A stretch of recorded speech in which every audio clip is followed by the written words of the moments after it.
Again, happiness is a decision. And with this, I want to give you a little practice so we can, because people ask to, how can I, Ingrid, yeah, Francisco, Anna, you're saying beautiful things that my life is so hard and I have created such an environment. My life is so difficult that it's impossible for me to find joy in the midst of my suffering.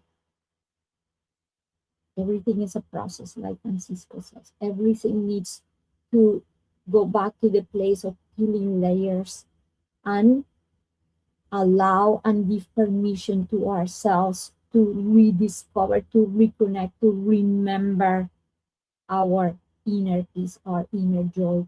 And there's a little practice that I'm sharing because I did it myself. There was a moment in my life I have so many negative thoughts that I was just living a life of suffering. And the way I started, I could not fight these thoughts, because if you fight a negative thought, you're reinforcing it. So the way I did it was through a practice of gratitude and appreciation.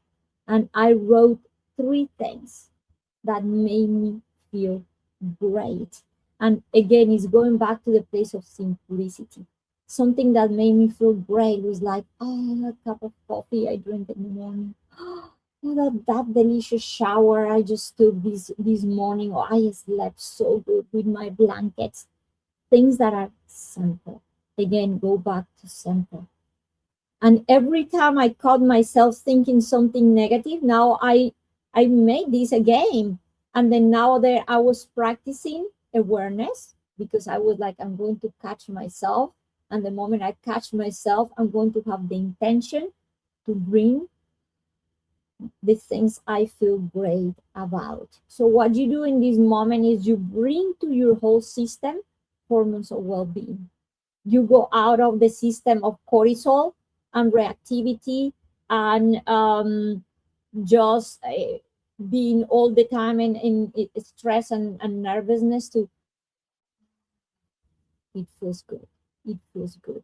So we start helping also our biology, our physiology, our chemistry to change. And with this change, we can have all the good intention, but if the body is in the environment of stress, is not going to cooperate. So little by little with this practice, every day I made it. And one day my job was 20 minutes away from my home. And every time I was driving, I made it these 20 minutes be my time of practice.